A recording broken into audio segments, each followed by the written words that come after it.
Au Québec, on a eu plusieurs migrations et la vitesse de migration vers ANA augmente de façon régulière. Beaucoup de projets en 2017 déjà prévus. Il y a plusieurs possibilités. Il y a ceux qui ont un système BW et là, la migration vers ANA existe déjà depuis plus de 5 ans. Elle est relativement simple, elle a des gains immédiats. Donc ça, on a plusieurs projets de migration vers ANA qui sont déjà passés sur BW. On a au moins 3 clients qui ont migré sur Suite en ANA et qui envisagent de migrer après vers S4 l'année prochaine d'ailleurs. Et puis on a aussi une espèce de version allégée de S4 qui s'appelle S4 Finance, qui est toujours disponible. Et là on a un nouveau client qui a commencé sur S4 Finance, on a un client qui a migré sur S4 Finance. Donc on va dire qu'on est au tout début, on sait très bien que l'année prochaine, la solution sera encore plus stable, sera plus complète. Et on sait que la quantité de clients qui vont migrer va être importante. On est au tout début d'une grosse vague. Comme la première version de S4 était une version qui optimisait uniquement la finance et que les projets SAP ont toujours une composante finance importante, on avait beaucoup de questions et beaucoup de volonté de migrer vers S4 qui venait effectivement du département finance. Maintenant, comme depuis 2 mois, la version S4 qui comprend aussi l'optimisation de la logistique est sortie, en interne, on est déjà en train d'installer des systèmes de démo qui comprennent la nouvelle version de S4 avec la partie logistique. Et on sait déjà qu'il y a de nombreuses demandes dès le début de l'année prochaine pour évaluer aussi cette partie-là. Donc oui, ça vient jusque-là pas mal de la finance, mais la partie logistique risque d'être la partie importante en 2017.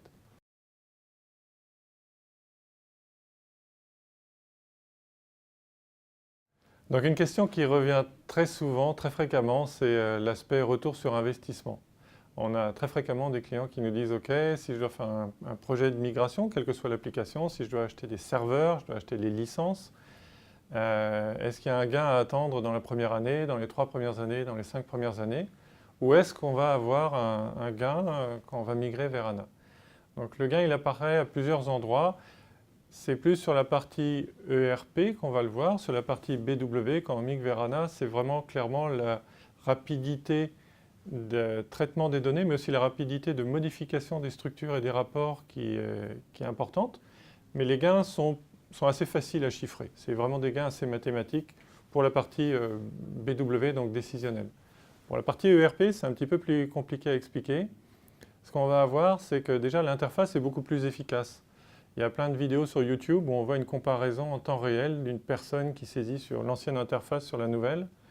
Et on voit les écrans défiler pour faire la même tâche. En général, sur une nouvelle interface, on met de 2 à 3 fois moins de temps. Donc là, il y a un gain assez évident. Mais il y a des gains qui sont un peu plus difficiles à quantifier, notamment le fait que ces écrans étant beaucoup plus intuitifs, faciles à utiliser et contenant plus d'informations de ce type analytique, c'est-à-dire je dois prendre une décision, voilà toutes les informations qui m'aident à prendre cette décision. On a de plus en plus de gens qui vont pouvoir utiliser SAP, donc des managers, des décisionnaires qui n'aimaient pas aller dans SAP traditionnellement, vont maintenant être plus autonomes, vont aller directement dans SAP. Après, il y a la partie mobilité aussi. Je suis manager, je dois valider des commandes d'achat. Au lieu d'avoir des appels, de me faire imprimer les commandes, de valider auprès d'une autre personne, je vais directement l'avoir sur mon téléphone et je vais valider la demande directement.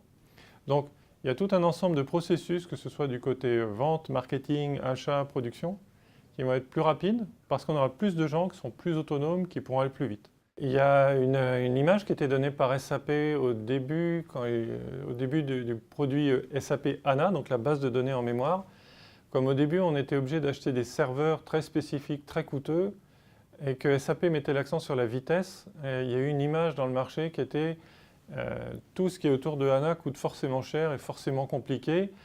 Il y a eu plusieurs choses qui se sont passées. Et d'une, la base de données HANA a énormément évolué. Il y a une version quasiment tous les 2 ou 3 mois.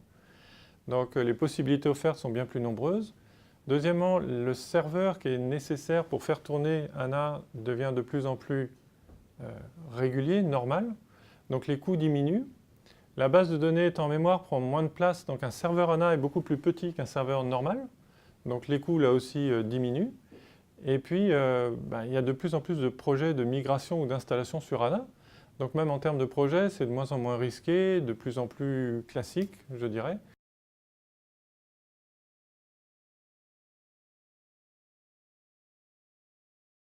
Alors, si je prends les exemples de nos clients actuels qui envisagent de migrer sur S4 HANA, ce que l'on fait à chaque fois, c'est qu'on veut bien expliquer le produit. Donc, on a tout un cycle de présentation, de démonstration, pour être bien conscient des différences, des simplifications, des conduites de changement nécessaires, parce que les interfaces étant différentes, les utilisateurs aussi auront un rôle un peu différent.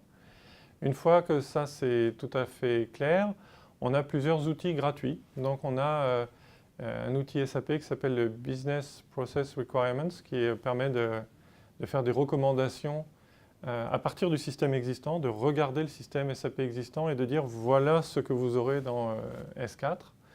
On a un autre outil gratuit qui est donc un ensemble d'outils plus techniques qui vont aller regarder le code spécifique qui passera ou qui ne passera pas S4, les transactions qui vont être modifiées, les transactions qui vont disparaître, etc., etc. Donc on a pas mal d'outils techniques qui permettent d'avoir déjà une idée des difficultés éventuelles ou pas à migrer vers S4 HANA. Et donc comme ça on peut déjà faire des espèces de chiffrage et des estimations du projet éventuel de migration vers S4. Si vous avez déjà compris ces nouvelles applications SAP et que vous voulez les voir, nous avons aussi des plateformes de démonstration qui permettent d'aller vous montrer une application et même éventuellement vous laisser manipuler BW on HANA, Suite on HANA, S4 HANA. Comme ça, vous comprendrez beaucoup mieux ces applications, ces nouvelles interfaces en les manipulant vous-même. N'hésitez pas à nous contacter si vous voulez les tester à votre demande.